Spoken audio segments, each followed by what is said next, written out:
It's now time for Talkin' Boxing with Billy C. It began as a podcast, went live on the net, and transformed into a full-blown empire. It's the only daily boxing talk show on the planet, hosted by the only guy with the balls to do it. Many have stepped into the ring. Many have tried to take the belt. And one by one, they've fallen. Another victim of the undisputed heavyweight champion of Boxing Talk Radio. Talkin' Boxing with Billy C is on now. My style is impetuous, my defense is impregnable, and I'm just ferocious. I want your heart.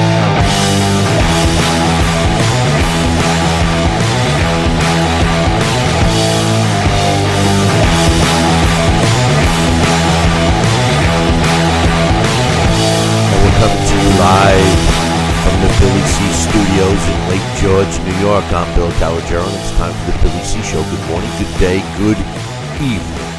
Whenever you listen, hope you're doing all right today. Today's show is being brought to us in part by Sal's Neighborhood Pizzeria and Italian Restaurant, located on beautiful St. Simons Island in Georgia. Check out the website, www.salsneighborhoodpizzeria.com, or give my man a call, 912-268-2328, 912-268-2328. Find out why I go all the way to St. Simons to get a decent Italian meal. And speaking of going to St. Simons, I'm going to be there all next week. So if you're not doing nothing, come on by to Sal's next week, because I'll be there. Today's show is also being brought to us in part by Gawk Box. What is it? Well, in a nutshell, it helps us. It saves you money, gets you some stuff for free. I mean, what's better than a two-way street? Visit our website, www.billycboxing.com, and click on the Gawk Box banner. Today's show is also being brought to us in part by the Turning Stone Resort and Casino and their next boxing event, which is this Friday, part of the International Boxing Hall of Fame weekend.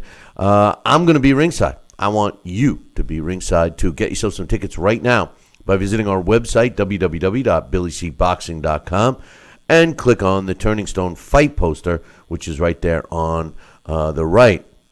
If you don't want to go that route, well, then just go to the Turning Stone and get yourself some tickets there. Make sure you demand the Billy C discount. And finally, today's show is being brought to us in part by my book from Tom Molyneux.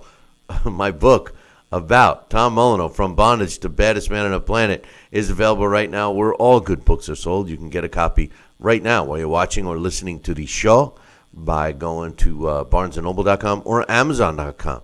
If you want to get a signed copy, just go to billycboxing.com and click on the book. Can't miss it. It's all over the place. Find out why we got a 5-star rating across the board. That's right, across the board. 5 stars. 1, 2, 3, 4, 5 stars. Today, we're going to talk about Adonis Stevenson's annihilation of Andrzej-Fonfara. Not much of a fight there. I was wrong. I was wrong on this the Jean-Pascal fight as well. In a nutshell, we'll get to it in a minute, but I personally thought that Adonis Stevenson looked good, or Andrzej-Fonfara looked really, really bad. My question is, what happened to Virgil Hunter? Virgil Hunter is supposed to be this big defensive guru, and Fonfara has regressed in the 2 fights that I've seen him under Virgil Hunter. Virgil Hunter was in his corner for his first-round annihilation of Joe Smith Jr., I believe. And either that or he picked him up after the Joe Smith Jr. fight. I could be wrong on that. For some reason, I thought he was with him for Joe Smith Jr. Or maybe this is it. Maybe he got Virgil Hunter after the Joe Smith Jr. annihilation. But he didn't look very good. Got knocked out pretty quickly. In case you missed it, Adonis Stevenson knocked him out at 28 seconds of the second round. It was actually a stoppage by the aforementioned Virgil Hunter, who in my case, and listen, in my opinion, no disrespect to anyone that thinks Virgil Hunter is a quality trainer. This guy is nothing. He's got Andre Ward, but Andre Ward, I think Andre Ward doesn't need a guy like Virgil Hunter. Virgil Hunter gave zero instruction. He clearly doesn't know what he's doing. Listen, show me a fighter that Virgil Hunter has helped besides Andre Ward. Show me one. Joining me right now from St. Simon's Island in Georgia is my man, Sal Rocky Cenicola. What's up, Sal? Good morning, Bill. How are you, pal? Not too bad, not too bad. Your thoughts on the fight? I mean, it took place. It's post-fight time now. Adonis Stevenson basically annihilated Andrzej-Fonfara. What was your thoughts on the fight? Well, my impression of Stevenson? I'm Superman, baby. I'm King Kong. I'm Superman. I'm Superman. Well, he surely believes that, and I see why he should not after he just annihilated, as you said, Fonfara. And I was a little I was very disappointed. Not disappointed as Fonfara, but I saw him. He looked like he matured. He looked like he filled out. He looked like he was gonna, put up a good fight. But I'll tell you what, when he got dropped in that first round, deja vu all over again, and it just unfolded from there. And to Stevenson's credit, he jumped on him, and that was it. Never gave him opportunity or room to even get into the fight. And I couldn't laugh, but I couldn't help but laugh when I heard the cornerman, as you were saying, his instructions to Fonfara was, don't throw any punches this round. Just move. Don't throw any punches. You got to keep a guy off you. How do you do that? Yeah, you do move, you slip, you do this, but you got to throw a jab. You got to throw something out there. But nope, I was disappointed in Fonfara. And Stevenson is now King Kong, baby. Superman. Get his nickname Superman. Right. My man Coach in the chat room just straightened my ass out. It's Fonfara hired Virgil Hunter after his first round knockout loss to Joe Smith Jr. So I appreciate that. And by the way, anybody that's watching us on a stream or even our Facebook Live stream, which we've been experimenting with, don't forget we respond to the chat room up on BillyCBoxing.com. And also, if you're watching on Facebook Live, remember that's just a very low-end camera feed. If you want to see the full television version, which gets shots of all of our guests, including Sal and Daxx Khan, and etc., you got to go to the YouTube page. The truth of the matter is I understand where Virgil Hunter was coming from. Obviously. I know. Well, here's the thing. Fonfara was not 100%. He didn't have his legs under him. No. So the theory was, don't throw a punch. Don't worry about throwing a punch. Just move around until you get your legs back.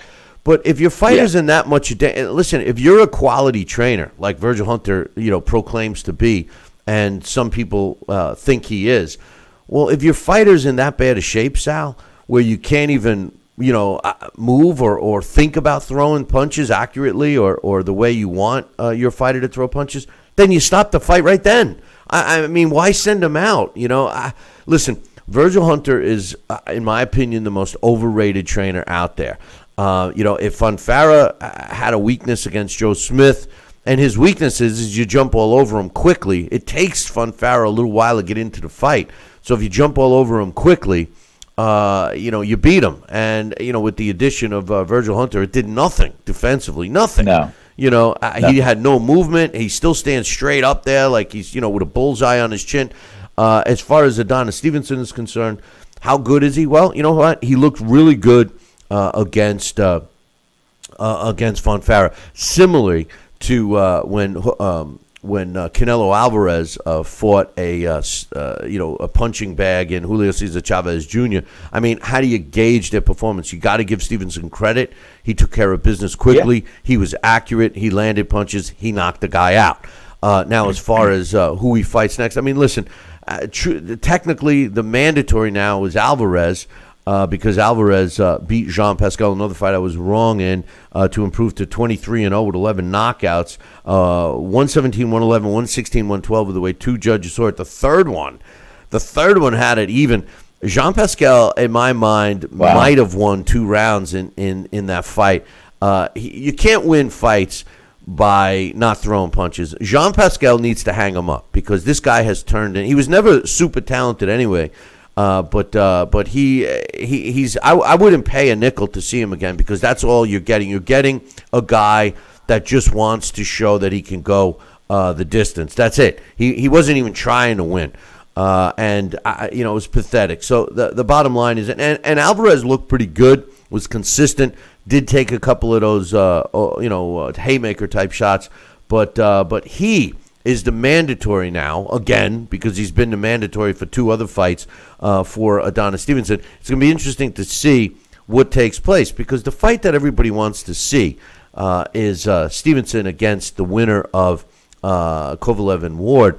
And the truth of the matter is, Sal, and you were alluding to it, prior to us coming on air, Stevenson he said he's the best ever. I'm the greatest was his words. His actual words was, I'm the greatest in the light heavyweight division. I totally disagree. I don't even think he's the best light heavyweight out there today. I think that he was in with the right opponent. What's your thoughts? Well, styles make fights, and what you just said was right on. He was in against the right opponent. He definitely made Fonfara look inadequate to even be in the ring, and you're only good as your last fight. And tell you what, Fonfara's marketing value just went down tenfold. So no, Stevenson could be a good fighter. He is a good fighter, but I don't see him doing anything special against Alvarez when he gets in the ring with him, let alone Ward or Kovalev. Well, the funny thing is Stevenson. If I'm fighting Stevenson, I have one game plan in mind to fight Stevenson. Number one, I let the fight go into the later rounds. I somehow, Stevenson, I would think that his conditioning is suspect. Not that he showed anything, but then again, in his last couple of fights, he hasn't gone far into the fights. He slowed down in his fight with Bika, I don't know. Listen, he's not even the top light heavyweight out there, let alone the best, the greatest. This is a guy that has been very carefully marketed and moved. And I just go by this. He does well in Canada, but outside of Canada, I don't think anybody really gives a rat's ass about Adonis Stevenson. I mean, he really, and even they were talking about it on the broadcast, which I unfortunately had to listen to because I wasn't able to record it and watch it later. But the truth of the matter is this guy, I'm not impressed, Sal. I'm not impressed at all. No, and I was alluding to that too. I don't think he's a Superman. I don't think he's King Kong. He's a decent fighter. He's good, but he's not great, and certainly not the greatest of all time. So we'll see. I think, but he believes that, and that's what's important. He believes that, and I love what his comment was when they were asking him, well, who you think you're going to face next? I don't care, baby. I think whoever Al Heyman wants me to fight next is what I do, Well, that's his way out. That's his way out. That's his way out. In other words, well, are you going to fight the winner? Are you going to fight Alvarez? Are you going to fight the winner of Ward Kovalev? Whoever Al Heyman wants me to fight, that's what I do. That's the way out, eh? That's the cop out. You see, you see that? I just did a Canadian thing. I said, eh? Yeah, well, see, that's the cop out. That's the cop out with Stevenson.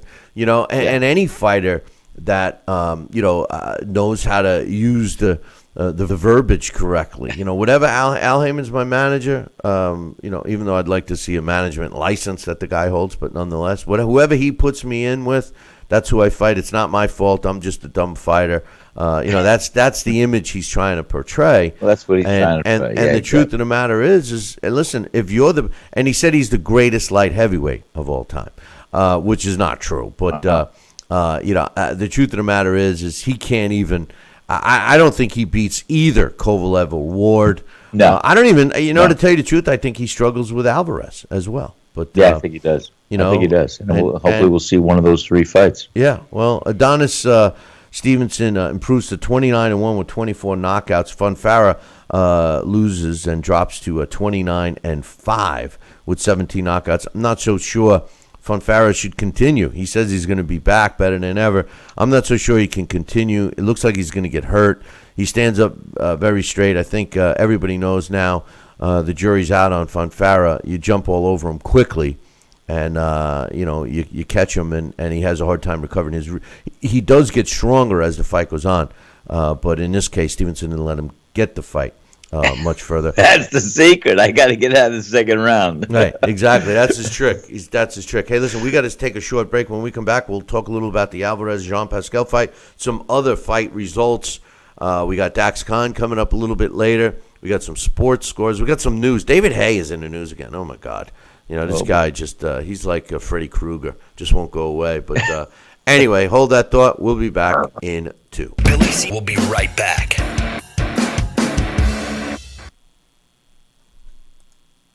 Endless pools are an incredible alternative to traditional pools, making it easy and inexpensive to swim at home. Exercise year-round against a smooth current set to your desired pace and temperature. With our new underwater treadmill, you can walk or run without stressing your joints. Endless pools are simple to install and even simpler to maintain. The water stays crystal clear with almost no chlorine. Call for your free idea kit and You may be eligible for a pain-relieving back brace covered by Medicare at little to no cost, shipped directly to your home for free. These medical-grade back braces are ideal for lower back pain, arthritis, spinal disorders, and other chronic back problems. Will you qualify for a medical-grade back brace? Call Back Brace America at 1-800-290-8300.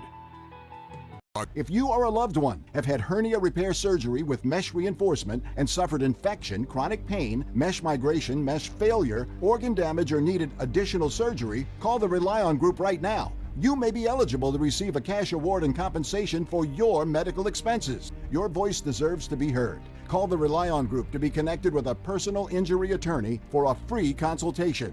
Call 800-715-4869. That's 800-715-4869. Snacking has never been this exciting. At Graze.com, we combine wholesome ingredients with the flavors we all love to create over 100 exciting snacks, like these. We'd love to send you a Graze sampler box for free. Just go to Graze.com, enter the code ENJOY36, and we'll mail your free box to your home or office.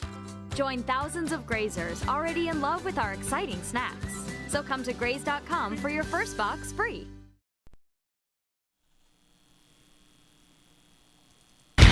Check out BillyCBoxing.com now, or feel the wrath of the mighty mustache.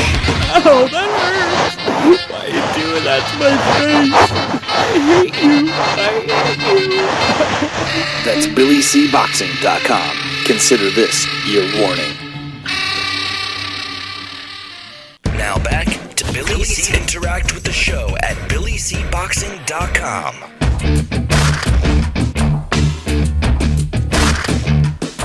And we're back.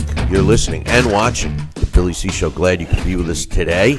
And I want to give everybody a shout out watching us on Facebook Live. Yeah, we're experimenting with that. And just as a reminder, if you want the full video, the TV version with multi-video shots, check out the YouTube channel because they're simulcasting the TV network's version of the show. And also, don't forget about the chat room up on Fonfara. Would have gone a few rounds if the result would have been different. But it looks like he may be facing Alvarez next. Alvarez improved to 23-0. Fight was busy. He was busier than normal. He also took some pretty hard shots from Jean-Pascal, so I think his chin got tested. I don't think he's got the knockout pop that he really kind of needs in this division. He did land a few shots on Jean-Pascal. Now, Jean-Pascal has proven that he's got a good chin too, but he just doesn't have the offense anymore. In my opinion, one thing that we learned from this weekend's fights from Canada is that maybe Jean-Pascal and Andrzej both should consider hanging up the old gloves. What do you think? That's a good point. I'll tell you what. Pascal was, I like to think he was in the fight. He was, but, I scored at 117 to 112. I even gave them an even round somewhere in there. But I was disappointed in Pascal. I mean, he really didn't do much for 2/3, maybe a little more than that, of the rounds. And I understood he was trying to steal him, but with 10 seconds remaining or 30 seconds remaining, it's very hard to pull that off. And I think if he had jumped on it a little earlier, maybe started a minute before each round one and showed some offense and did a little more work, he may have had a different result. But obviously, it's after the fact, and we're all armchair quarterbacks, or fighters, I should say. So I think that, it was a decent fight. Alvarez proved to be better and came in there and fought to win. Pascal, he was looking good at moments, but the moments were only 15 seconds of each round. Not enough to win, not enough punches. Yeah, well, that's the whole thing. Throw the punches. You know what? He was in there for a pay. I don't know this for sure, but it looked like Jean Pascal was in there for a payday. What do you think? Well, he got that. I don't know if he was in for a payday. I think he, well, of course he was. I mean, that's a good incentive and motivation. And he had a lot of fans in there, too. A lot of people wanted to see him come on and win. But like I said, for waiting 30 seconds before the round ends, or maybe 15 seconds or 10 seconds when they do that, dun, dun, dun, it's not enough. You can't start the engine and engage and get out of first gear with 10 seconds remaining in the round. You can't. Maybe a minute, start that strategy. Maybe he could take 1/3 of the round at the end, and he'll leave a good impression to the judges. If you're trying to steal a fight, I got to give a shout out to Emily Harney right now, part of this show for a long, long time. She's watching us on Facebook Live right now, and I love Emily. She knows that, and we can't. Hey, she's just telling me now. Maybe in a couple of weeks she'll be back, which will be great. So Emily, we can't wait to get you back on, but. If you're a fighter and your game plan is to steal the rounds, Sal, if that's part of your game plan, which obviously Jean Pascal, and I'll give another shout out, my man Bernard in the Facebook Live area too, he's telling me that, Jean Pascal was never good. He moved to Canada, which is true. I mean, when you think about it, he was never good. But the truth of the matter is, if you're looking to steal a fight, in the last even 30 seconds, I don't need you to give us the dun dun dun 10-second warning sign again like you did, Sal. That was unique. I gotta give you credit on that. But listen, I did. I know you as long as you didn't use the kazoo, that was good. But the truth of the matter is, if your game plan is to try to steal rounds, that's not very impressive. I mean, that's kind of disheartening, don't you think? Oh, it is. Like I said, you have to go and fight to win, and it's not like you're trying to do something, in 15 seconds, 20 seconds to take that round. You got to go and fight to win each round. And that is disheartening when you're waiting for the last 30 seconds. And like I said, he didn't put up much of an offense until that very last few seconds of each round. And even then, like I said, you have got to be in a position to engage, and your opponent sometimes not going to let you do that. So I think it was a poor strategy for him to utilize, and I think that he sold himself short, because at moments he looked like he had some good arsenal that he surprised Alvarez with at times, not too many times, but at times. Well, he was but he was throwing punches. He was throwing punches like Sean Porter. He didn't know where they were going to end up. He's throwing these haymakers, and like a couple of them, a scud. Yeah, like that lunatic in North Korea. He doesn't know where his missiles are going to land either. But the truth of the matter is when Pascal was throwing punches, who knows where they were going to land? A couple did land on the chin of Alvarez, and at each during that fight, there were times when I thought Jean Pascal was pretty seriously hurt, and also I thought Alvarez was hurt. So I think they did both rock each other, but you can't win a fight by trying to steal 30 seconds of a round. If a judge is giving you the round, and obviously whoever scored the fight 114 was being conned, then you're not a significant judge. You're not a real judge. You shouldn't be judging a world class fights, or at least eliminators or title fights. You shouldn't even be, to tell you the truth, you shouldn't even be judging, pro fights. If you're being coaxed by a fighter like Jean-Pascal who's stealing rounds last 30 seconds or so, and you're basically putting the first, 2.5 minutes in the trash can because you're getting suckered into the smoke screen, well, then you shouldn't be judging. Don't you? What do you think? I think you're right. No way, because and I even looked at that when I saw this fight, and I said, let's assess this entire round.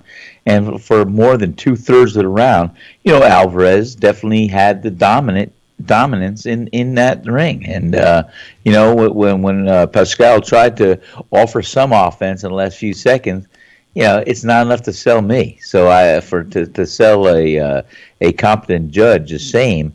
I'm surprised. 114. Boy, oh boy, that's a draw. That's my point. How could that fight have been? How could that fight have been? How can you do that? I mean, that's ludicrous. I just can't see how that fight could be even close to a draw. I mean, and listen, I was wrong. I picked both lose. I lost both fights this weekend. I thought that I fell for the Fonfara Kool-Aid. He looked pathetic. If I didn't have hardwood floors, I would have dug a hole in my floor and buried my head after that one. And I thought Jean-Pascal would come back. I mean, he had a lot on the line.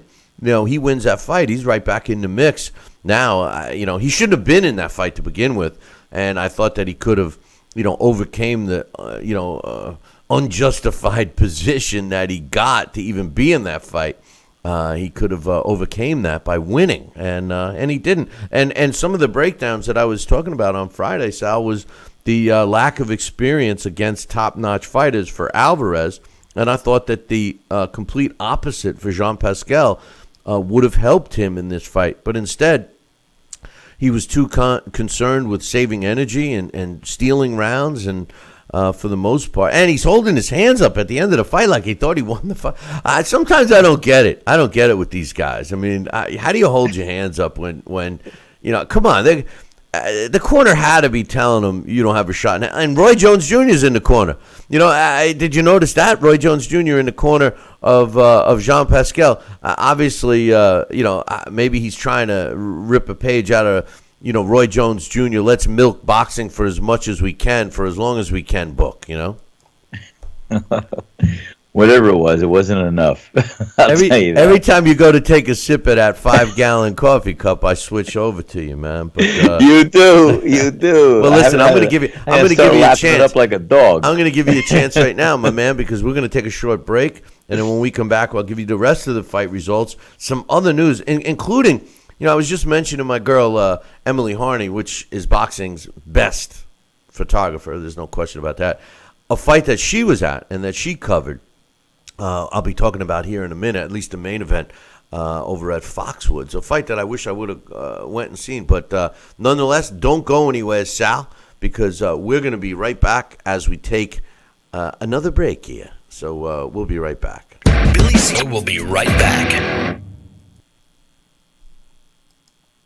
If you or a loved one have had hernia repair surgery with mesh reinforcement and suffered infection, chronic pain, mesh migration, mesh failure, organ damage, or needed additional surgery, call the Rely On Group right now. You may be eligible to receive a cash award and compensation for your medical expenses. Your voice deserves to be heard. Call the Rely On Group to be connected with a personal injury attorney for a free consultation.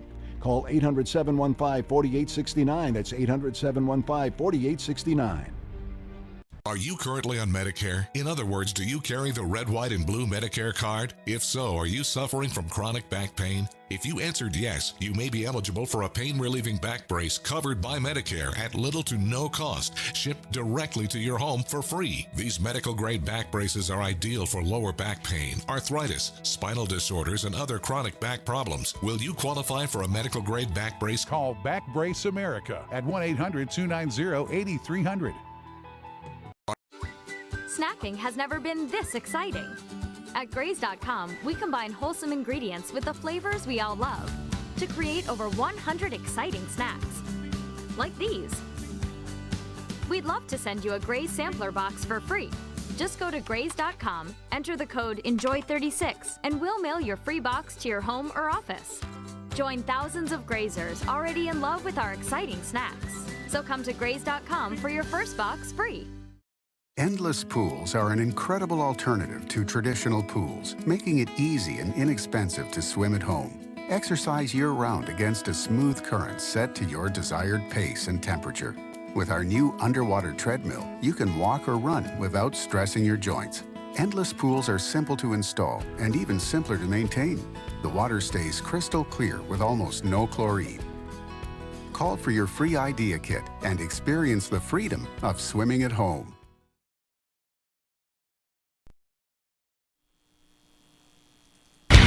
Check out BillyCBoxing.com now, or feel the wrath of the mighty mustache. Oh, that hurts. Why are you doing that to my face? I hate you. That's BillyCBoxing.com. Consider this your warning. Now back to Billy C. Interact with the show at BillyCBoxing.com. And we're back. You're watching and listening to the Billy C. Show. Glad you could be with us. And joining me right now is Sal Rocky Cenicola. And Sal, we got some other quick fight results that we're going to get to real quick right now. Quick fight results we're going to get to real quick. That's a lot of quick in there, huh? Lot of quick in there. A lot of quickness, a lot of redundancy. Yeah, it's almost as quick and as redundant as Adonis Stevenson is. But you got it. My man Dave Wojcicki just messaged me over on Facebook Live. Said he was in the corner of both Alvarez and Stevenson. At least he was in the winners' corners. But, right. Anyway, some other fights in a rematch in the cruiserweight division, which is really heating up right now. Dmitry Kudrzov scored a fifth-round knockout over Alvarez-Pascal Duradola to improve to 21-1 with 21 knockouts. Now, if you recall, his only loss came at the hands of Duradola in their last fight, and this time he got revenge. 2 minutes and 17 seconds was the official time of the knockout. Kudrzov improves to 21-1 with 21 knockouts, and like I mentioned, Duradola drops to 25-4 with 23 knockouts. Another fight I wanted to mention was the fight that I threw with my girl Emily Harney. She was shooting, and I got to be careful with that one day. That's a story I'll tell another time, but she says, "Oh, I'm going to go home." And what did she say? She said something like, "Oh, it's really hard to shoot myself," or something like that. And she's referring to the camera, and the way it sounded, it's like, Emily, you got to be careful what you're saying, But anyway, Matt Remillard, one of my favorite fighters from New England, got into a mishap, did a little time in the slammer, has come out, resumed his boxing career, had a get back in the ring, get a W, shake off the ring rust fight in his last fight. And this Saturday, he was the main event at Foxwoods, and Matt Remillard was in kind of tough with Fatu Fazanov and Fazanu. And Fazanu had only, his record was 25-5 with 3 draws. Well, now it's 25-6 with 3 draws and 14 knockouts because Matt Remillard improved to 25 wins, 1 loss with 13 knockouts. His only loss coming at the hands of Mikey Garcia. Remillard looked really good breaking down his opponent and was working the body and seemed to get stronger and stronger as the fight went on. And finally, Fazanu corner, they kept them sitting on the stool at the end of the 4th round. So congrats to my man Matt Remillard. Also, another fight I wanted to mention in the minimum weight division or the strawweight division, whichever sanctioning body you're looking at. Wayne Hang Metayothin is retained his WBC minimum weight title by beating the WBC 4-rated Omari Kimweri in a unanimous decision, 117-110, and 2 judges had it 118-109. The reason why I'm mentioning this fight is because Metayothin is a fighter that a lot of people have never heard of because of the weight division that he fights in. But he's improved to 47-0 right now with 17 knockouts. And you know, the funny thing is, and this is what bothers me about this, they're all saying, well, he's just 2 wins away from tying the 49-0 Rocky Marciano and Floyd Mayweather. You know, actually, that's not correct. I can't stand the way we look at this record. I mean, first of all, there's no doubt about it that winning 49 fights in a row without losing is a great accomplishment, Sal. I mean, Floyd Mayweather and Rocky Marciano both did it. However, there are many fighters, that have passed 50 wins without a loss. I mean, if you look at just 3 guys that come to mind: Jimmy Wild, Julio Cesar Chavez Sr., and Sugar Ray Robinson, all got past that. You know what? Wait a minute. I think Sugar Ray Robinson might have lost his first. No. I think his first loss was Jake LaMotta, and that was past 49. I'm pretty sure. Not in my memory is now I'm starting to wonder. But there have been many others. The difference here is they continue with their career. Julio Cesar Chavez went twice that. I think he was close to 80 fights, if not past 80, before he lost his first fight. So, the significance of knowing when to retire is what they're getting credit for here, Sal. I mean, not the string of wins in a row, right?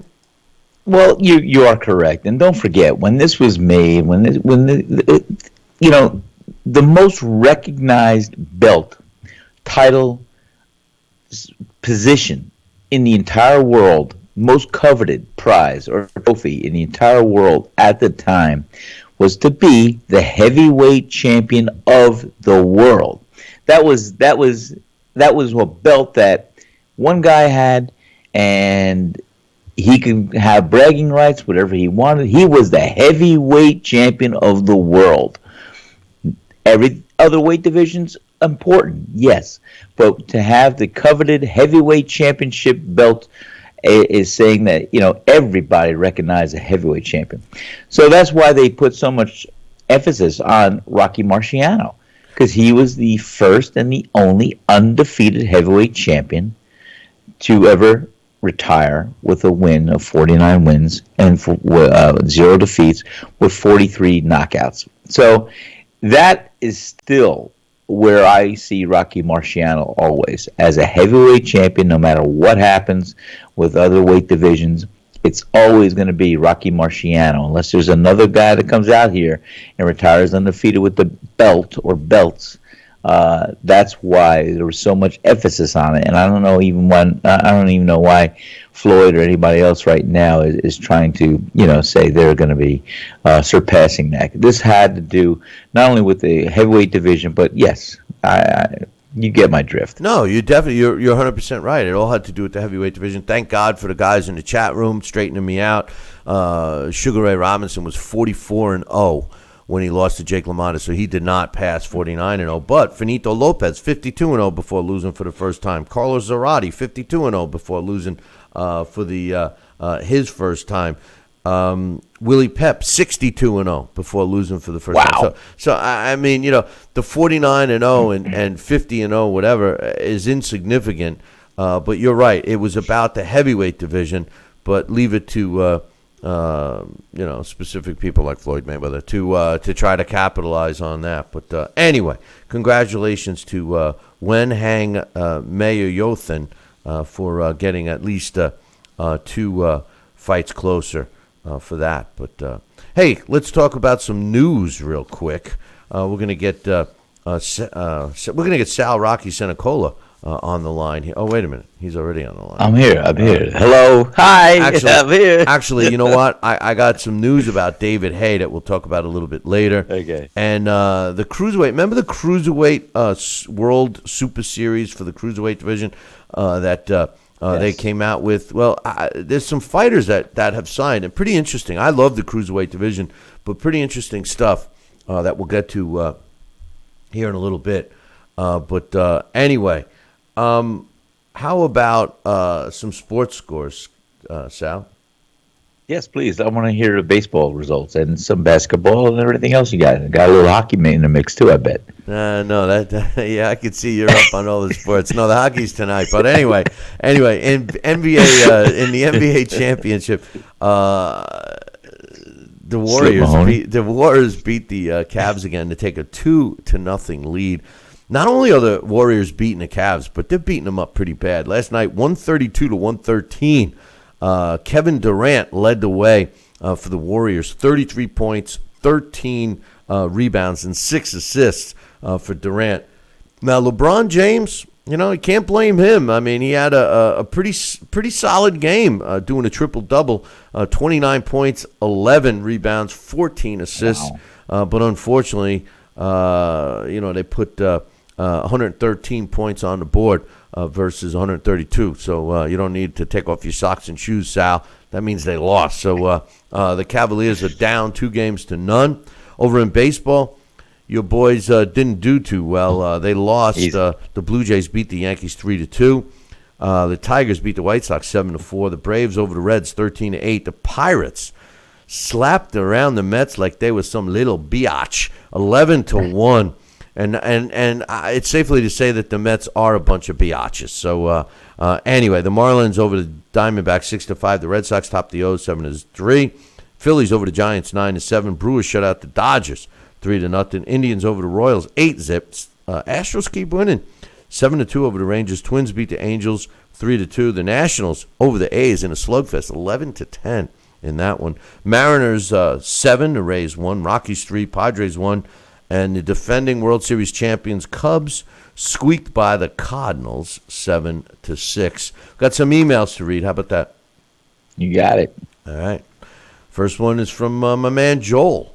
He says, and by the way, happy birthday, Joel. I noticed in the chat. Happy birthday, Joel. I saw that on Facebook. Congratulations, man. I noticed in the chat room he was reminding everyone. I guess he wants some gifts and stuff sent. So anybody that likes Joel, send him a gift, will you? It's his birthday today. Anyway, happy birthday, Joel. Joel says, with Adonis Stevenson winning Saturday and seemingly avoiding any questions about a future opponent, could you see, as I suggested a few weeks ago, that maybe they'll do an old Quebec fight of Adonis Stevenson versus Pascal, with Al Heyman giving Adonis the opponents who make for less of a risk? Would it make sense from a financial standpoint to do a Stevenson-Pascal GYM, which is Javon Michel, can simply promote it as two of the best light heavyweights in the world who live in Quebec fighting each other? What's your and Sal's thoughts? Well, first of all, Jean Pascal, I mean, how could they bypass Alvarez again? And Jean Pascal proved that, at least in my opinion, Sal, you can give me yours, but he proved to me that this guy's finished. We had somebody over in the Facebook Live suggest that maybe he moved down to 168, but I think he's finished altogether. He's done. I think if I want to see the guy who claims he's the best light heavyweight ever, the greatest in his own words. I want to see him fight the Kovalev Ward winner, but most likely it's going to be Stevens against Alvarez. What do you think, Sal? Yeah, I think you're 100% right on. And, we'll see the greatest ever, Stevenson.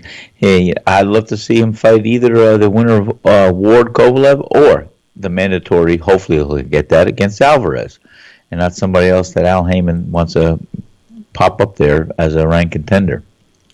Yeah, I mean, they can. You see, this is where, I mean, we could blame Al Heyman, we could blame Stevenson as much as we want, but the truth of the matter is they all get to hide behind someone else.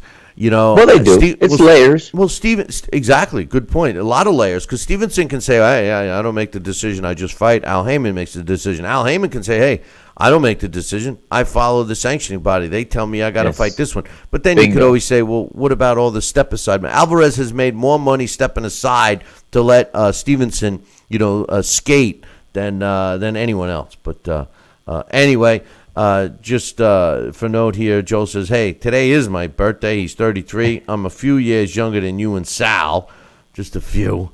He says it's been a great gift for the past several years to be part of the show and the introduction of Sal every day. What did you send him a check, Sal? I mean, come on, man. Easy. I'm going to send him a free T-shirt. Yeah, that's what you keep saying. He says, it's one of my favorite things to look forward to every morning, and I look forward to kicking off my birthday today by listening to your show. Well, we appreciate that, Joel, and you should email Sal because he should send you a couple of T-shirts. Why don't you send him one for every day of the week, Sal?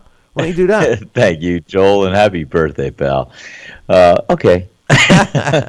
We got another one. This one's from my man Mitch. And Mitch says, did you hear Fonfara struggle to answer Jim? I can't stand Jim Gray. God, I can't stand. I don't know who I can't stand more, Jim Gray or Ronaldo. Ronaldo is just terrible. I guess I got to lean towards Ronaldo. He says, did you hear Fonfara struggle to answer Jim Gray when he was asked how much he's learned from his new trainer, Virgil Hunter? And Mitch writes, LOL times 10. But then he says, no, make that. And he's got a new nickname for Virgil Hunter. You're going to love this, Sal. My man Mitch says, no, make that Virgil, don't throw any punches in the second round, Hunter. That's and I tell you what, Mitch, love it. Mitch, you got it, my man, because I agree with you. And, I was saying all along earlier, he's, in my opinion, Virgil Hunter is the most overrated trainer in the sport of boxing today. Aside from Andre Ward, who's undefeated, and let's be real, he's had an extremely successful run with Andre. But show me one more fight, unless I'm forgetting. Show me one more. And oh, by the way, Virgil, your commentary sucks too. Him and Mario Ronaldo, I want to douse myself with gasoline and light a cigarette, and I don't even smoke. So anyway, thanks for the emails. We got another one. This one's from my man Johnston. Johnston says. A, Billy C. and Sal, and the rest of the team. He says, as you guys will be aware of on the show, it's been a difficult time to be a Londoner after the dreadful events that unfolded on Saturday night. Yes, it's London right now is being a target of terrorists, and it's a shame. He said the scariest part for me is I work 5 minutes down the road from where the attack took place over the weekend. I use the London Bridge train station 5 days a week, and I'm a frequent visitor to Borough Market. Well, be safe, Johnston. The only way we can stop these is get rid of all the terrorists. I know that's easier said than done, but I don't understand where most people in life today believe in. Live and let live. Let's, all be able to do our own thing. Don't hold it against someone else because of their beliefs or opinions or anything like that, as long as you have an equal say. But then, the terrorists have to take it a step further. They have to cause, destruction and death to get their points across. And I don't think we can tolerate that. He says, with all that being said, I will not, like the rest of my fellow Londoners, let these attacks stop me from doing what I do, but we do need to start addressing these cowardly acts and get rid of these extremists that indulge in extreme acts. They are like a cancer and they need to be cut out. He says, I'm not a hater of the Muslim community, and I do not think all Muslims are terrorists, but at the moment, all terrorists are Muslim. It's such an unfortunate situation that so many people, not only Johnston, but so many people associate terrorism with the Muslim religion. It's a shame because obviously this extremist group is a spin-off of the Muslim religion, and I don't know much about the Muslim religion. I'm a Catholic, but the truth of the matter is I know Muhammad Ali, and I knew Muhammad Ali was a Muslim, and everything that Muhammad Ali stood for in terms of peace and humanity, etc., all was in a positive note. Nothing like we see from ISIS group and similar groups like that. So I know it's hard, and I hear what Johnston is saying here. I know it's hard to differentiate between the Muslim religion and then the extremist groups, but we have to. It's not fair to the up and up Muslim people that just believe in their religion, but definitely don't believe in what goes on with the terror attacks and death and stuff like that. Trust me. Anyway, he says, I'm a Londoner born and bred, but I also I'm half Northern Irish, so I can relate to the good Muslims, as my own family had difficult times during the IRA troubles. As this is a boxing show, I want to leave you with a quote from a real Muslim and my greatest boxer of all time. Speaking as someone who has never been accused of political correctness, I believe that our political leaders should use their position to bring understanding about the religion of Islam and clarify that all these misguided murders have perverted people's views on what Islam really is. He says, it's a pleasure to be a part of your team from this side of the pond. I wish you all the luck. And much turtle dove, which is love, as us Cockneys would say. Well, I agree with Johnston Sal. We can't blanket everyone in, every Muslim in with the negativity, but I could see how people would. And I guess you got to be strong. You got to be able to draw the line, because not all of them are part of ISIS, right? Absolutely not, and you know that. And there are some great human beings out there that are of the Muslim faith, and they are a great representation of humanity and empathy and just love and joy. I mean, we have a couple that come into our restaurant every week, and they're proud to say in their humble way that they are Muslim. And I'll tell you, I embrace them every week. They're a beautiful couple, and they'll give their shirt off their back to help a fellow human being. And in fact, he did so one night when there was an older couple that had a little misfortune outside the restaurant. He came to their rescue, and he and his wife. And you know what? They're a beautiful representation of what one would want for any race, color, or creed. Yeah. No, hey, listen. And they happen to be of the Muslim faith, and it's beautiful. Well, that's the whole idea with the United States. I mean, you're supposed to be able to, be able to practice and believe whatever you want, But anyway, it is unfortunate, and our hearts and prayers go out to all of the victims in England right now, and hopefully we can put a stop to this. But anyway, one last email. This one's from my man Angel. He says, "Hola, Señor C." He says, I would like to get you and Sal's opinion on what you both thought was the best era in boxing and why. And is it possible to do a Prince Nassim blast from the past for me and my pops? Thanks. Yep, I'll put it on the list. This week's blast from the past actually is Rocky Graziano. All right, my man Rocky. Yeah, somebody up there loves me. Love Rocky. We'll definitely put Prince Hassim Hamed on the list. As far as the greatest era of boxing, I don't know, Sal. A lot of people say the 80s, but that's the last great era of boxing. What I'll let you go first, brother. What do you think was the greatest era of boxing? I'm biased because I fought in the 70s and 80s, and I just think that, when you look at that heavyweight division back then, in the late 70s, I mean, you could see any one of those top 5 contenders or maybe even 10 could have been a world champion today. I mean, it was just a mecca. Nobody was afraid to fight anybody. I like that. Nobody was afraid to fight anybody. Whoa. I mean, they all challenged themselves. They looked to seek out who was the best, and they wanted to better them and then best them.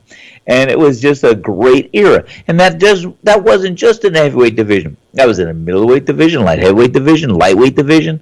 It was where fighters, there was an old documentary a while ago called When We Were Kings. Well, that's what that era was. You know what? These guys went out there, and they wanted to prove that they could wear that belt, crown, the title, and they did it no matter what, at any cost, because that's what it was. When I said that prize has to be worth the price, that prize, that coveted championship belt, was worth the price to test themselves and to come out the best way as a victor they can.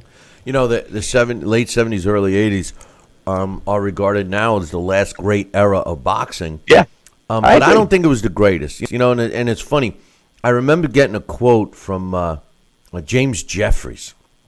And James Jeffries, I think, was celebrating his 60-something birthday or something. He was in Washington, D.C. It's actually in the Washington newspaper. I got the quote. And someone was asking him what he thought of the current crop of heavyweights. And it was during the Joe Louis time. And he said, these guys are nothing compared to us. And a lot of historians claim that era of boxing, the Jack Johnson, James Jeffries, the early 1900s is actually the best era for the heavyweight division. There were a lot of tough guys out there. As a matter of fact, I just finished reading another book on Jack Johnson.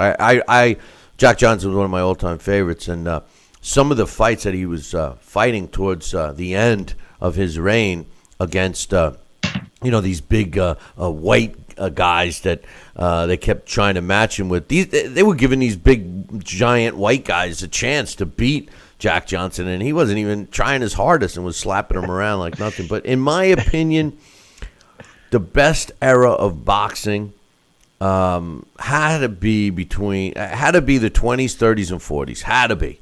I mean, the fights that we had in those eras, the 20s, 30s, and 40s, were all the best fighters. They fought each other. They fought a lot. They were fighting every week, every other week. These fighters, you look at most of their records, and, they would have these fights, the Irish against the Italians, the rivalry fights, the northern part of the city against the southern part of the city or whatever. And, there was so many fights.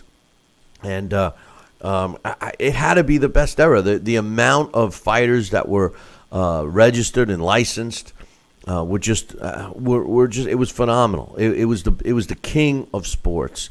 You had boxing, you had horse racing, and you had baseball. And that's it, and everybody went out to watch the fight. I think the greatest era had to be the 20s, 30s, and 40s.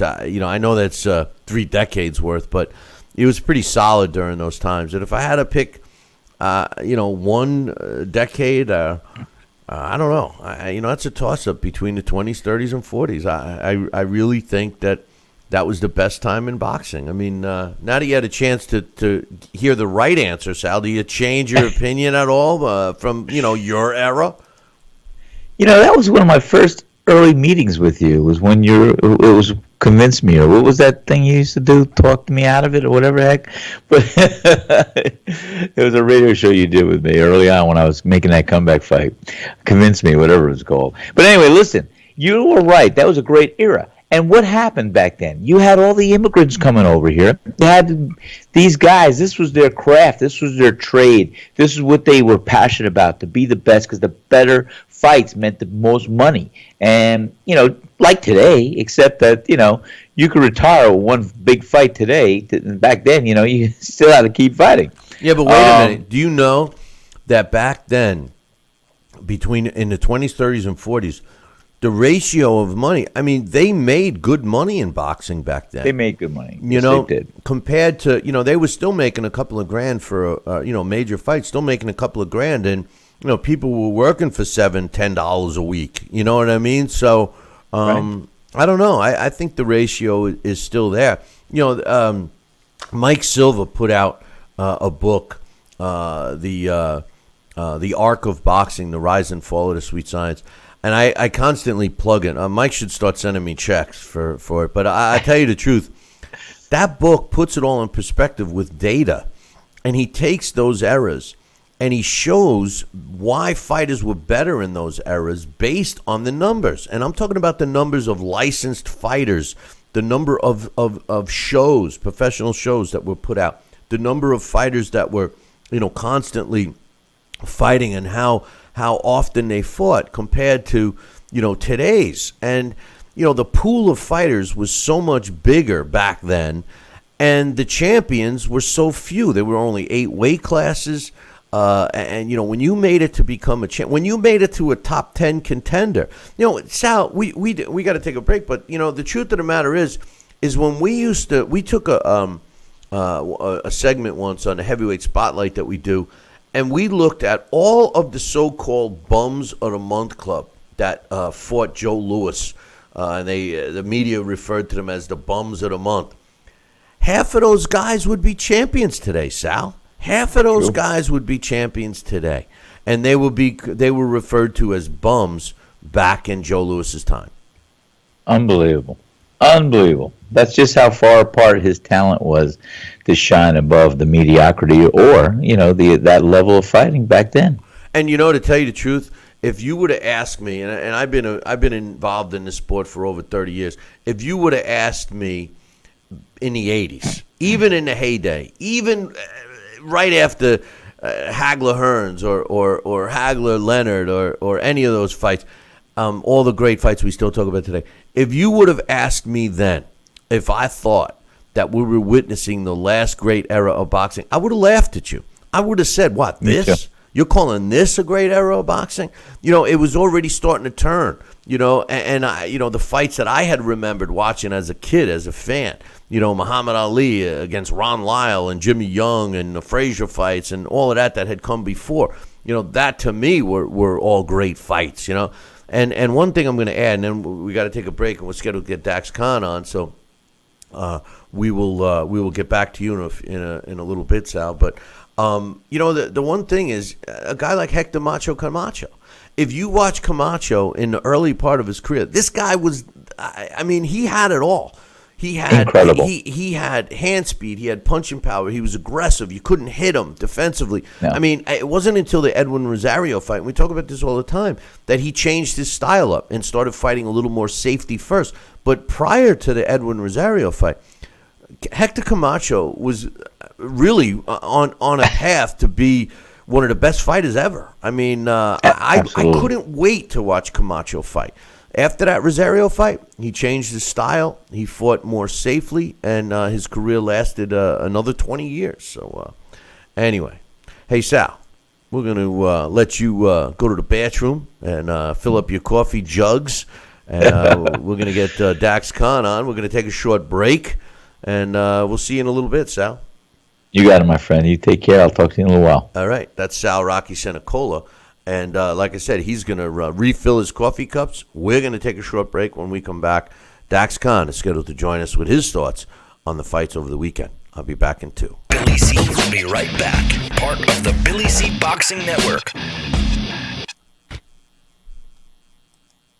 Endless pools are an incredible alternative to traditional pools, making it easy and inexpensive to swim at home. Exercise year-round against a smooth current set to your desired pace and temperature. With our new underwater treadmill, you can walk or run without stressing your joints. Endless pools are simple to install and even simpler to maintain. The water stays crystal clear with almost no chlorine. Call for your free idea kit and experience the freedom of swimming at home. Snacking has never been this exciting. At Graze.com, we combine wholesome ingredients with the flavors we all love to create over 100 exciting snacks, like these. We'd love to send you a Graze sampler box for free. Just go to Graze.com, enter the code ENJOY36, and we'll mail your free box to your home or office. Join thousands of Grazers already in love with our exciting snacks. So come to Graze.com for your first box free. This message is for all Americans that owe $10,000 or more in back taxes to the IRS. Look, I know you want to keep ignoring those letters, but the problem isn't going away. It's really stressful, and you don't know where to turn. The good news is you have rights, and we can help resolve your IRS problems. If you owe more than $10,000 in back taxes, our qualified CPAs, tax negotiators, and support staff know the law and know how to get your situation under control legally and permanently. Call the number on your screen now and we will contact the IRS on your behalf, help you end wage garnishments, stop collection calls, remove tax liens, get rid of IRS and state tax penalties, and reduce the amount you owe if you qualify. You wouldn't go to fix your car without going to a mechanic, so why face the IRS without an experienced company that can help you? Let us take the stress of back taxes and the IRS off your shoulders so you can spend time on the important things in your life, like your family or your business. If you owe more than $10,000 in back taxes, call now and find out how we can help you.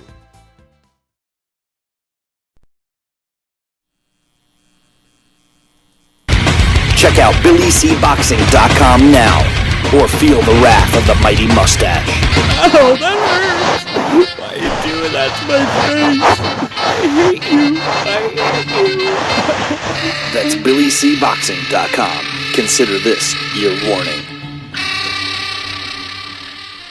Now back to Billy C. Interact with the show at BillyCBoxing.com.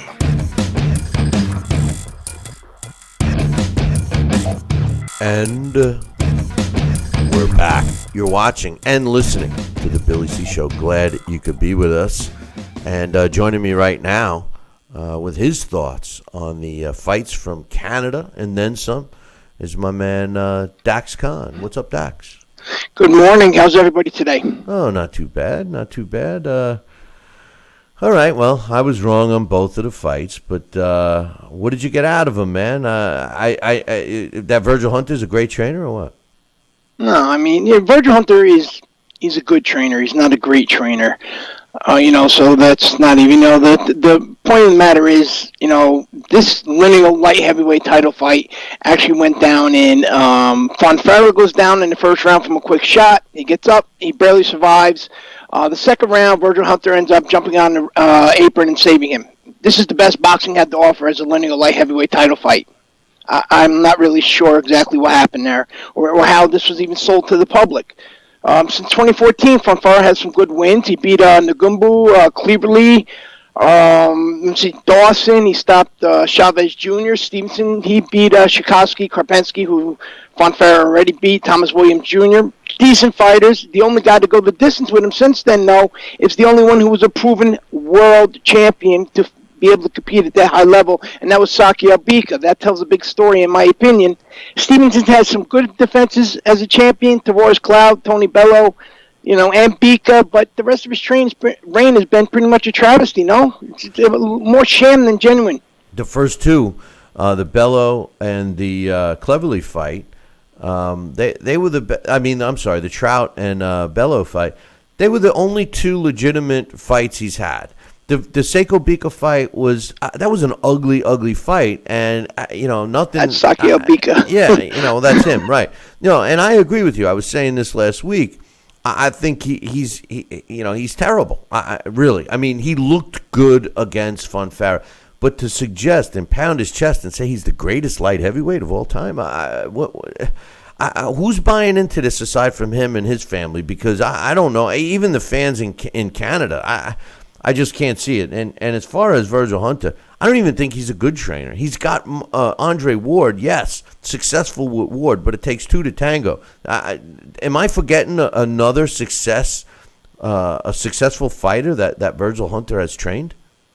Not anybody of note that I can remember off the top of my head, but, this is, as I say all the time, it's a different era in terms of the fans, and fans are easily sold, Bill. It's the internet era. If you look at social media, you bounce around and you look at some of the people watching now and some of their ridiculous comments that they make according to the show on, how much knowledge they know. And some people talk about how Adonis Stevenson is great. Why is that? Because when they type on the internet and they look up, Adonis Stevenson right now is the second longest reigning 175-pound WBC champion in history with the second most consecutive defenses. Only Bob Foster with his 14 defenses and 2,306 days is above him. Stevenson has 8 defenses. He's reigning, coming up on 1,500 days as champion. In 20 years from now, as the fans get less educated and they rely more on social media and YouTube, this will look like a superb reign.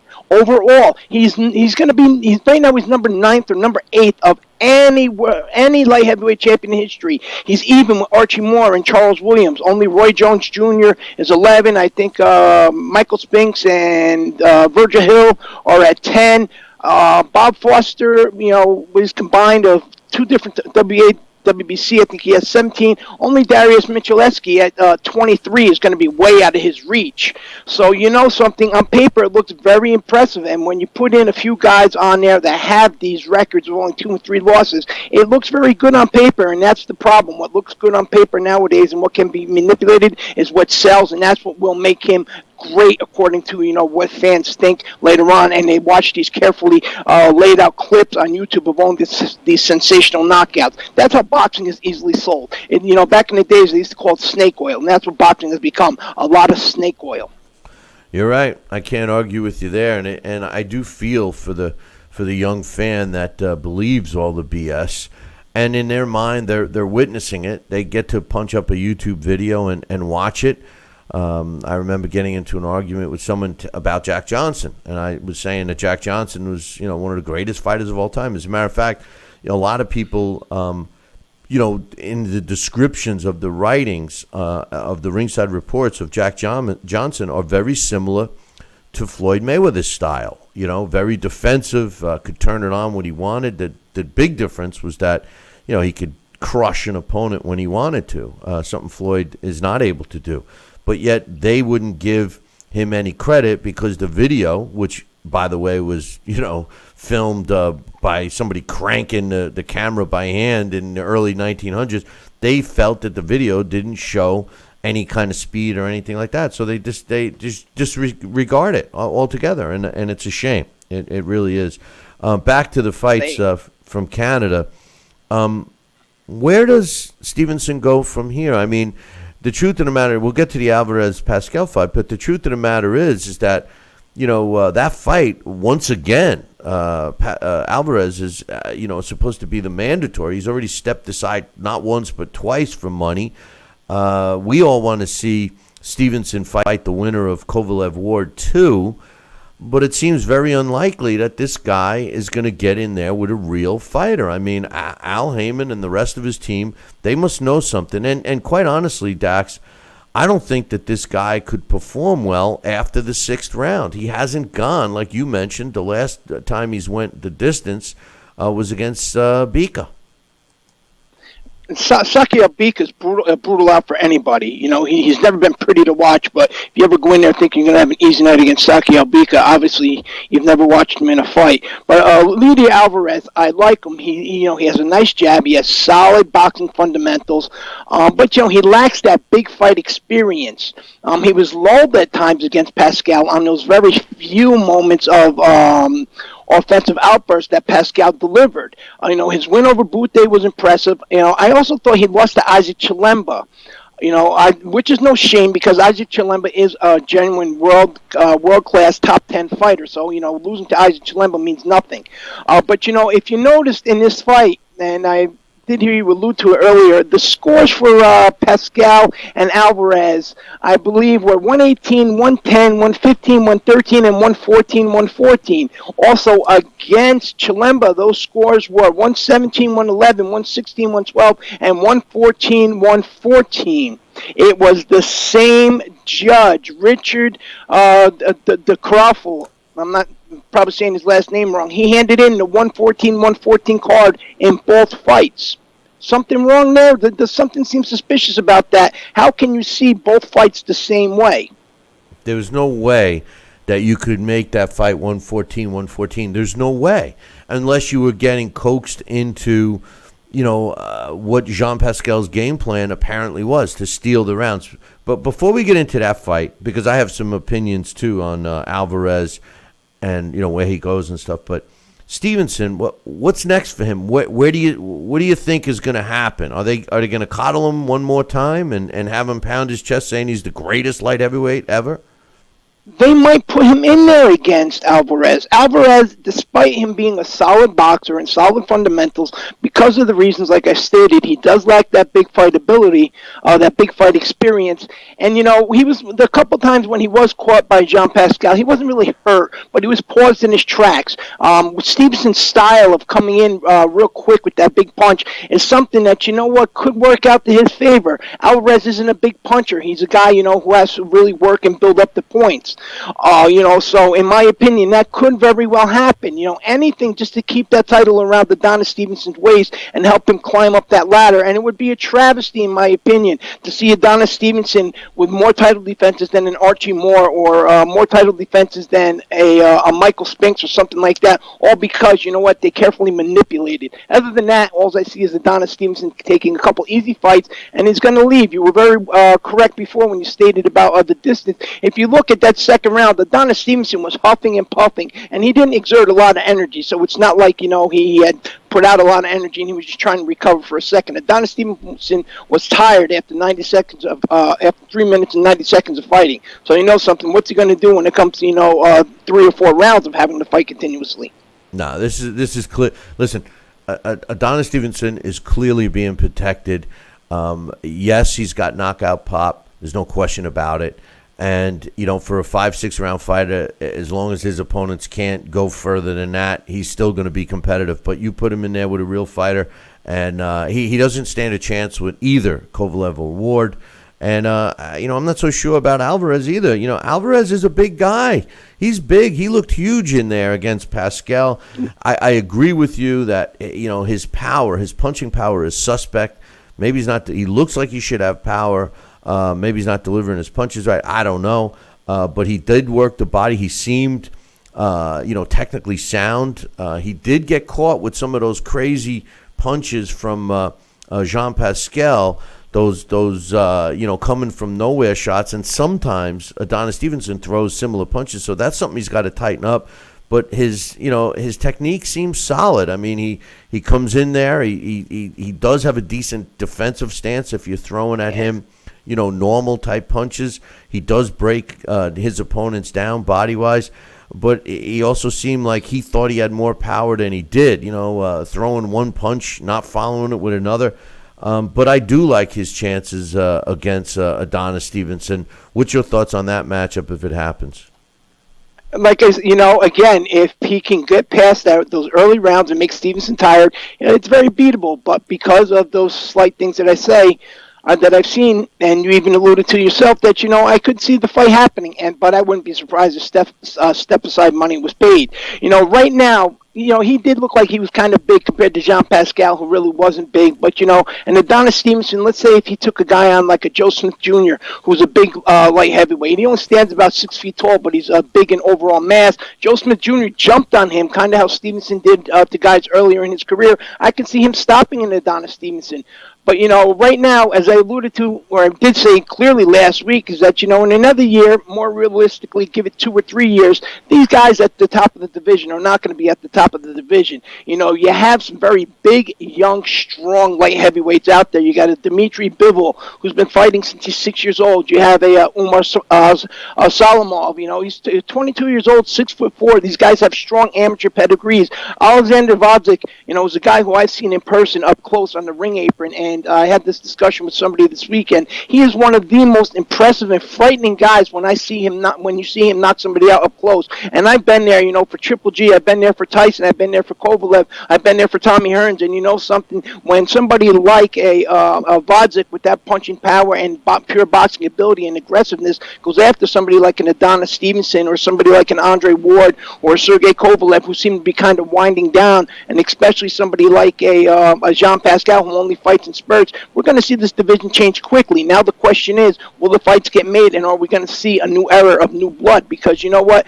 There was a card on Friday, and I don't know if you watched that, from the LA Fight Club at the Blasco Theater, that had a lot of new blood on there and a lot of guys that we need to keep an eye out for, because this sport is transitioning quickly. Yeah, well, unfortunately, we have the talent. Listen, we've been talking about that for years on this show, that the talent and the athleticism of not just boxers, but all sports, they're out there right now on the advances of nutrition and workout techniques. We have the fighters.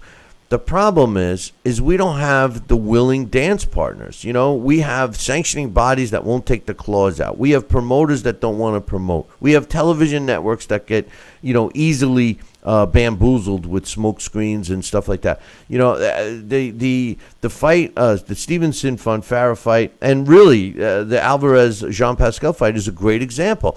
These two fights, as much as the commentators tried to build it up and give accolades for both winners and losers in these fights, it was a bad card. I mean, they were not evenly matched fights. Jean-Pascal, you were so right with your analogy and your breakdown on Friday with him fighting in spurts. I mean, we all know that he fights in spurts, but that looked like it was his total game plan, Dax, that he was trying to steal rounds, especially with a guy like Roy Jones Jr. Whispering in your ear. That's exactly what Roy tries to do these days, and the truth of the matter is Jean-Pascal should not be allowed to fight again. This guy doesn't bring anything to the table anymore.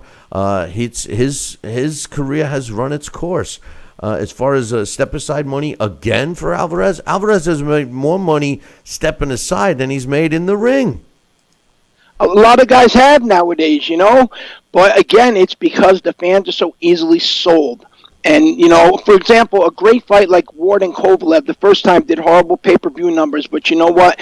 The second one, I don't think, the pay-per-view numbers are going to do much better because, the fans they're about whoever's being sold at that moment, and it's how they're sold. It's never sold about the boxing ability. It's always sold about that backstory, and that's what makes guys these superstars. And it's not the backstories that we used to see, years ago.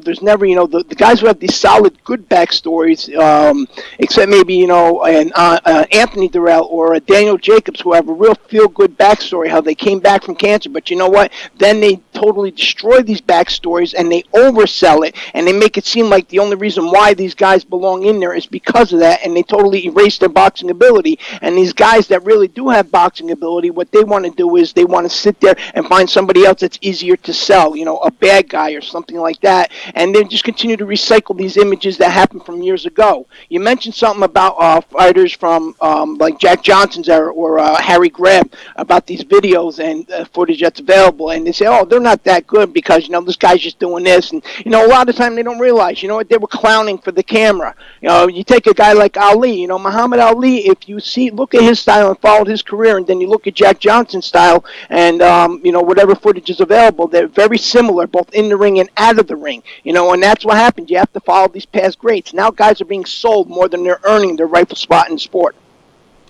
No doubt. What was your thought? Okay, let's get back to Hunter again. I know you keep trying to reflect it, but kind of deflect it. But let's get back to Hunter. Here's a guy that he's been shoved down our throats. Now, obviously, he's Al Heyman's trainer of choice, and he's been shoved down our throats. And he's extremely successful with Andre Ward. We can't take that away. Andre Ward looked great as an amateur. He looked great in the Super 6. He's become a diva. He, controversially beat Kovalev, but nonetheless, he's still undefeated, never lost with Virgil. So we give him credit there. He busts onto the scene. We start seeing him as a commentator, giving us his thoughts from a trainer's point of view. And I started thinking, when a couple of years ago when he made his debut on TV, some of his comments were way out of whack. It's so much like like he thought he was the Zen master, and he's digging deep and all the mental aspect, which is important, but nothing has been proven. He hasn't been successful with anyone other than Andre Ward, and to suggest that he was going to make Fonfara a better defensive fighter after the Joe Smith Jr. fight was a joke. He gets a layup fight for the first one, which he had to have won, and then in this fight he showed no signs of defensive improvement. And then to make matters worse, if your fighter's in that much danger, ready to go out into the second round, where you're telling him not to throw a punch, do not throw a punch, just run around the ring and get your legs back.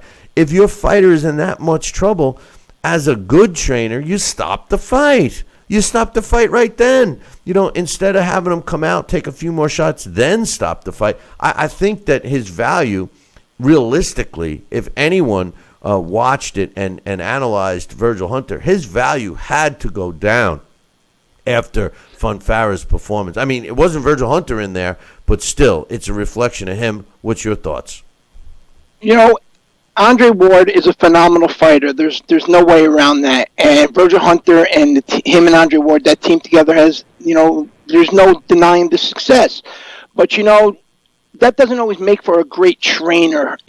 What you can do with one guy does not mean you can duplicate that success with anyone else. And that's what makes a great trainer, somebody who's able to duplicate that success with other fighters. Or like an Emmanuel Stewart, who later on in his career, instead of building guys up from the bottom, what he did was he fixed the flaws and the errors that, already established fighters had. And that's what makes a great trainer. The combination of the two of them has done great, but, in my opinion, Virgil Hunter hasn't done anything else, to back that up. So, something, it's great what he's done with Andre Ward, but until he has done something else, let's just say it's the team of Virgil Hunter and Andre Ward. Other than that, something, Virgil Hunter on his own is just a guy.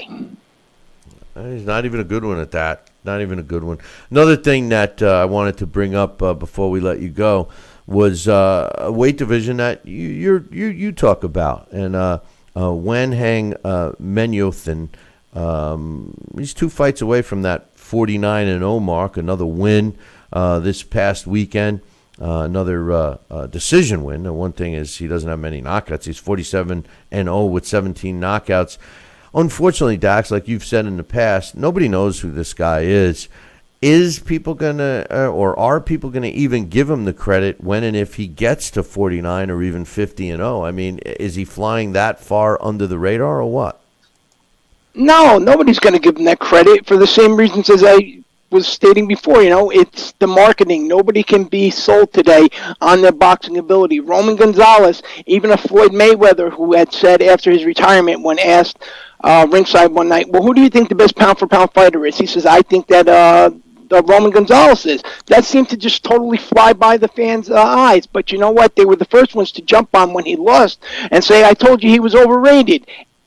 And, those are guys who only seen 1 or 2 of his fights. I think they see maybe the Quadras fight, and they base his whole career off of that. So this guy isn't going to get any credit. They were speaking about that in the chat room before. You take a guy, like Benny Leonard, who at one point in time had over 125 fights without a loss. That doesn't matter because, you know what, I haven't seen any footage on YouTube, so who says he was any good? And that's today's modern, that's today's thought. So I don't think he's going to get any credit for it whatsoever. Any of the guys in the past who have succeeded, and whether they have come close to or they have excelled, they get no credit. And what people don't think about, you mentioned Joe Louis Bum of the Month Club before. That's another discussion I had over the weekend. A lot of those guys weren't as bad as you think. Also, something, Joe Louis is fighting 3, 4, 5 times a year. That's a big difference than fighting once a year or once every 16, 17 months against a decent guy. That's how a lot of Ray Robinson's losses came about. Being so active, you're going to lose. But, today, unless they can actually see it, doesn't matter. Unless they can sit there and pull that up on BoxRec, it doesn't matter. And in my opinion, I think if BoxRec should ever happen just to shut down, 90% of today's fans would be totally lost. I say this all the time, Dax, and I know you agree with me. Boxing used to be a trade. When you decided to get into the sport of boxing, the natural progression was you started out as an amateur, as a kid. You won some medals and whatever, and you progressed as your amateur, and then you decided you want to stick with it. You became a pro. You went through your pro career. If you were good enough, you became a prospect, and then you moved into becoming a contender, and then you climbed the ladder in the contender, and then you got your shot. And then 90% of these guys remained in the sport after they retired. They became promoters or trainers or gym owners or somebody involved in the sport. So we had. Not only did we have the fighters, becoming a boxer by trade, they remained in the sport. So what we had was boxing people running the sport of boxing. That's not the case anymore. And just what you said, when you have fighters that are only fighting once, twice, 3 times. Listen, a fighter fights 3 times a year. A major fighter or a champion fights 4 times a year. They're winning Fighter of the Year award for being so busy. And it's a joke. A lot of these fighters that even fight the big fights have full-time jobs. Doing other things. Their boxing is a part-time gig for them. I think that plays an important part of what we see in the sport today. Absolutely, and what happens is the promoters want the easiest guy to promote, especially an Olympic medal winner. That makes it great because the amateur system has already made those promotions for them. But, also, fighters used to start at a lot younger age. If you look at all the top fighters or a lot of the names, they don't start being talked about until they're around 30 years old. That new blood is coming around. Right now, we have a lot of young guys. Here, I'll educate some of the fans that can sit there and say, you know what, he thinks he's know-it-all. But right now, you have Jose Gonzalez, who's 22 years old. You have Alexander Vesputin, the 25-year-old. Joseph Landeros, who's 16 years old.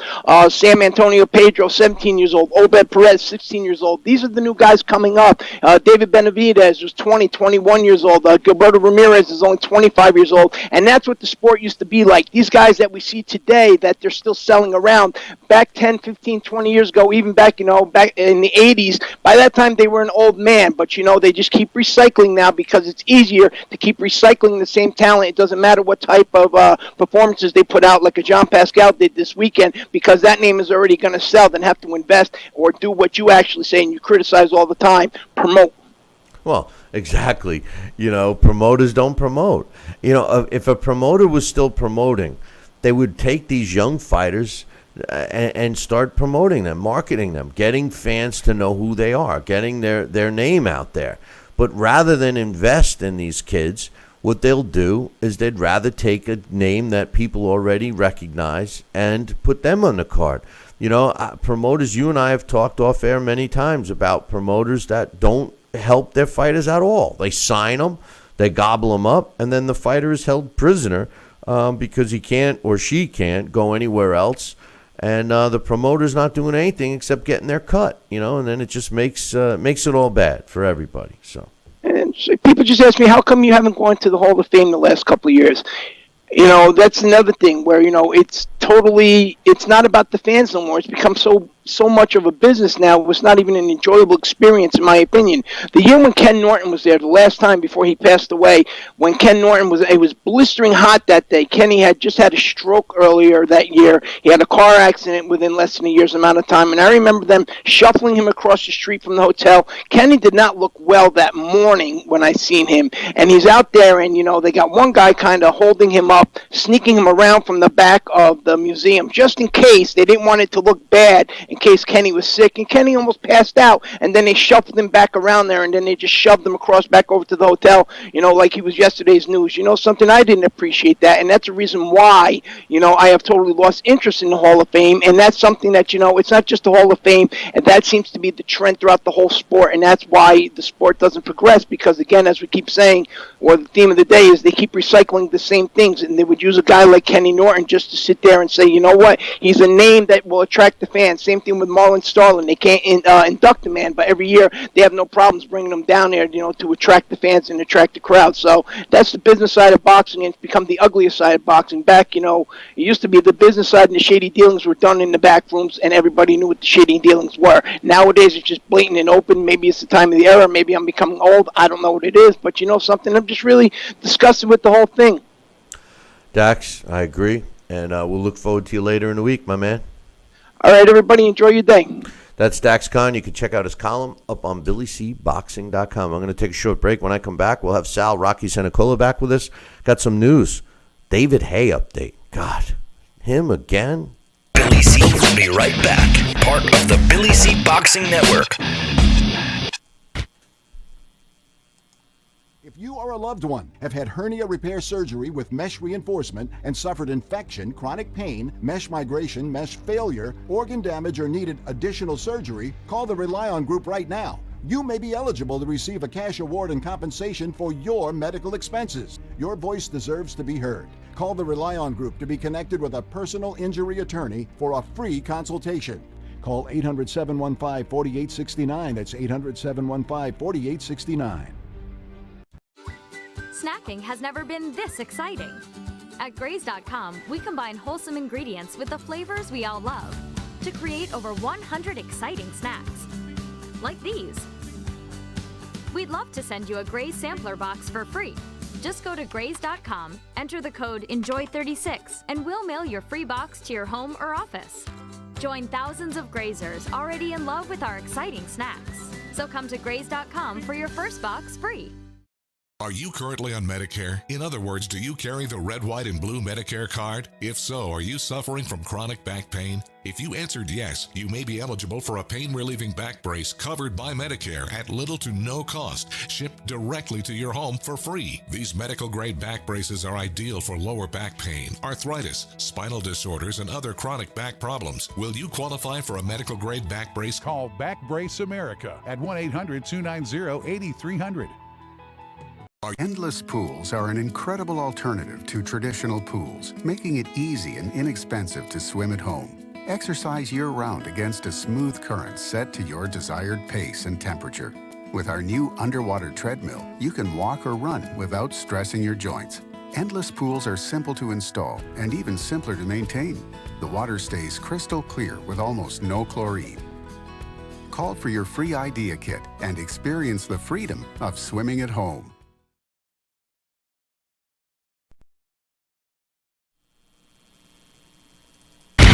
Check out BillyCBoxing.com now, or feel the wrath of the mighty mustache.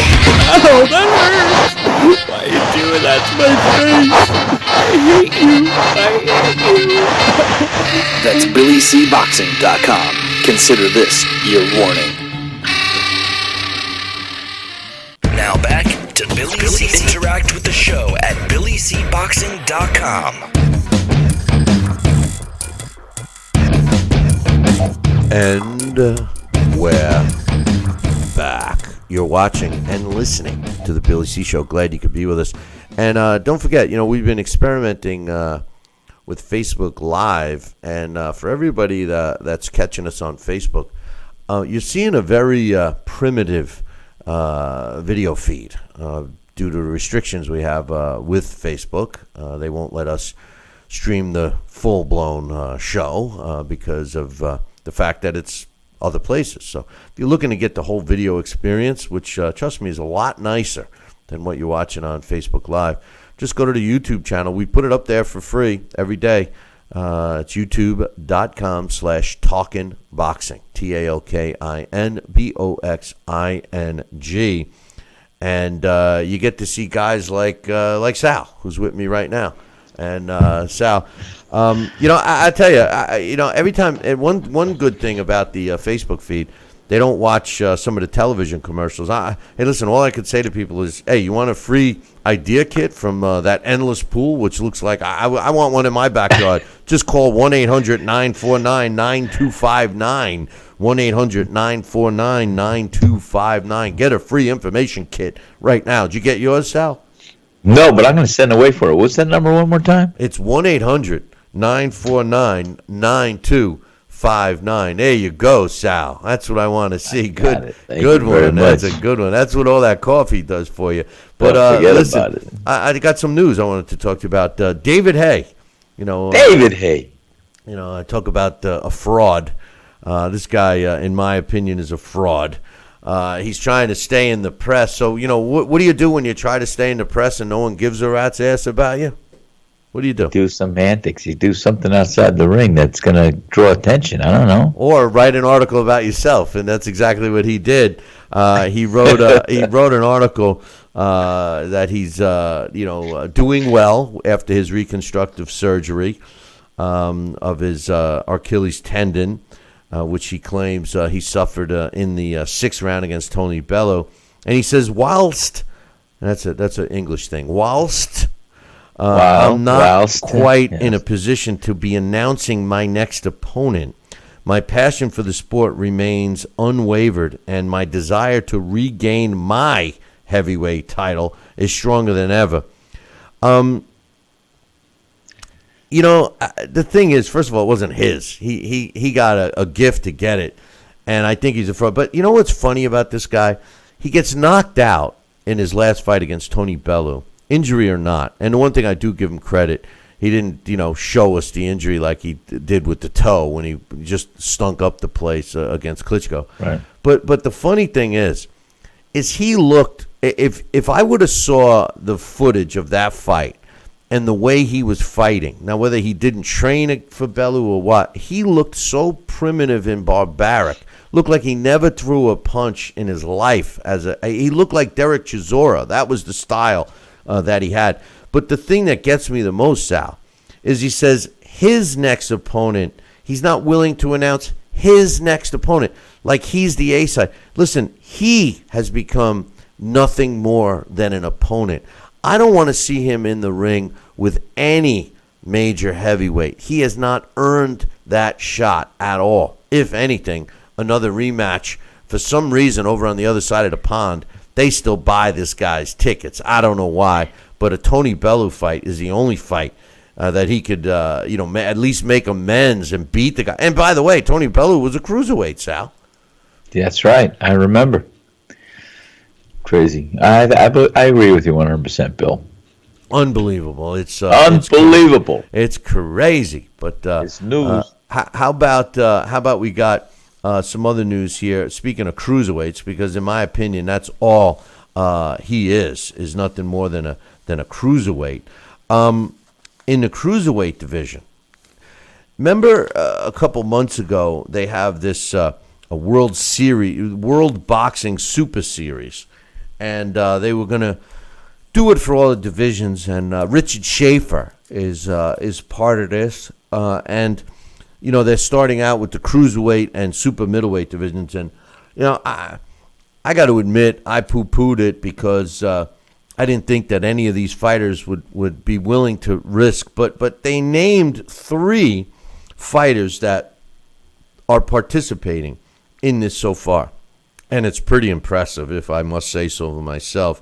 The current IBF World Cruiserweight Champion, Murat Gassiev, who's 24-0, 17 knockouts. The current WBC World Champion, Marius Briedis, who's 22-0, and former IBF, WBC, and top ranked challenger right now, Krzysztof Wlodarczyk, 53 wins, 3 losses, and a draw. This is the same Wlodarczyk that David Haye avoided and gave up his titles before moving to heavyweight. They have all signed up to take place in the first season of this tournament, Sal, and they promised, the organizers of this promise us some more big names. Now remember, these guys are all going to be fighting each other. I'm loving what I'm hearing right now. What's your thoughts? Just exactly what you said. These guys are all going to be climbing a mountain and fighting each other. I think it's a great way to get the best of the best. That's what we always look for. It's going to start, I guess, in the fall, and okay. I'm totally looking forward to it. It seems like this is the type of tournament. When the Super 6 tournament came out in the super middleweight division, it was great. I mean, it was great. The knock on it was that it lasted a little too long. And what transpired from it was that a lot of the fighters that entered realized that they were putting a lot on the line, and subsequently, the whole Super 6 tournament idea kind of fizzled out. So if Richard Schaefer and his team can make this successful, and I'm assuming, because they're competing for something called the Muhammad Ali Trophy, I'm assuming that if they lose, it does not hurt their championship belt from the other organization that they may be a champion of. I don't know this for sure. I would much rather, and I know I'll get your thoughts, but I'm sure I know the answer. I would much rather have them put everything on the line, and while you're at it, have a bonus for the guy who wins. Throw some more money at him. Have the guy who wins make more money, right? Well, that's been my mantra for a long time. I mean, that's why they call it prize fighting. Let the winner of the fight take home the better size purse. That's all. That's it. That's it. For every fight, that's what it should be. It gives the incentive, puts the carrot out there, and you know what? That's prize fighting right there. And as far as all these tournaments that have come and gone, well, it's hard. I remember early on in the 70s when I was fighting or so, and in early 80s when I made my pro debut. And I think ESPN used to try and do a big national televised or national tournament or elimination.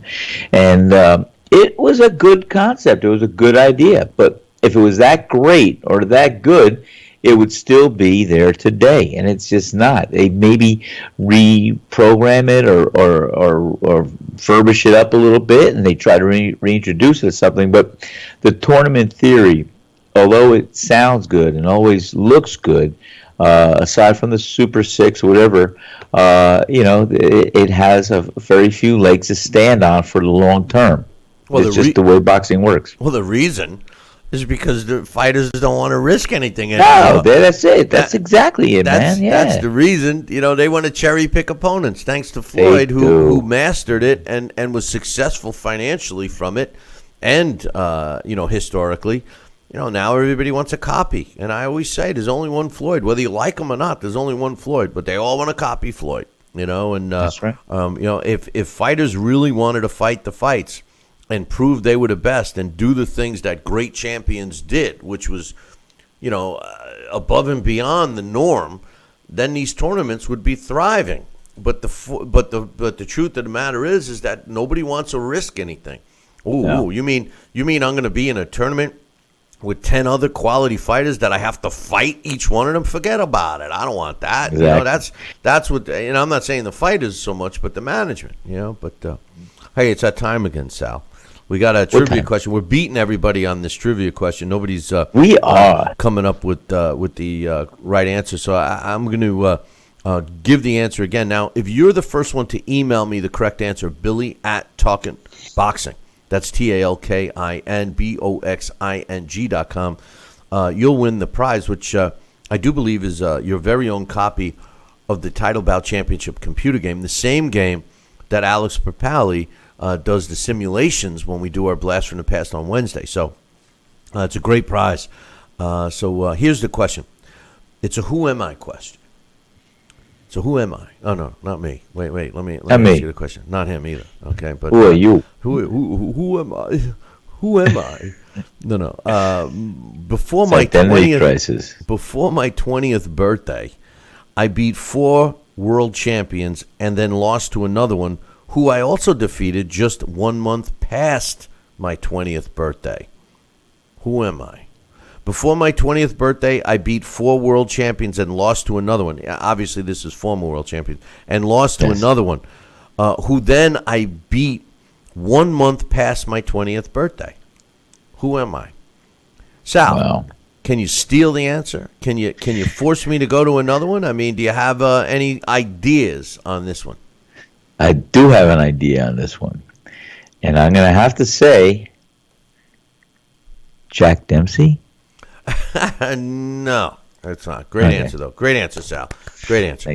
But anyway, I want to give a shout out to my man Bobby Hitz. He's watching us on Facebook Live. I'd love to have him on. Bobby was fun to have on. Although, you know what? I covered a couple of his fights, and he acted a little snooty towards me. Come on, Bobby. I know. I know he's become a big promoter, especially in Chicago. But we went and saw. We saw a great card that Bobby Hitz Promotions put on. It was part of the Boxino tournament. In the middleweights, I got to meet Hollywood Dominguez and some of his other really talented young fighters coming up. So yeah, we got to have Bobby come on.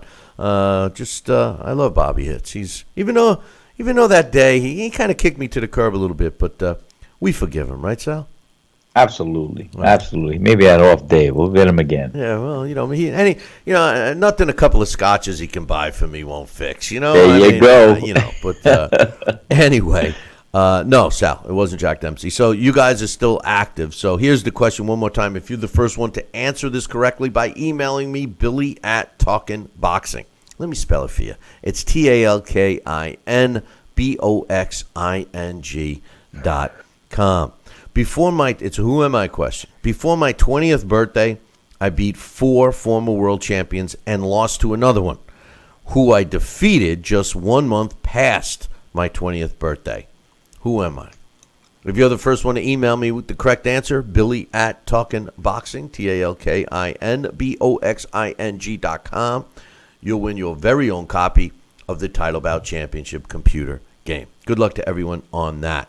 How about this, Sal? On this day, June 5th, I got to, one of my fighters fought this guy right a little after this time, but it was quite the guy, Vasily Girov. He was quite the fighter. As a matter of fact, he ended Baby Joe Macy's career, but on this day, June 5th in 1999, Vasily Girov knocks out Arthur Williams in the 7th round to win the IBF World Cruiserweight title, and that took place in Biloxi, Mississippi on this day in 1999.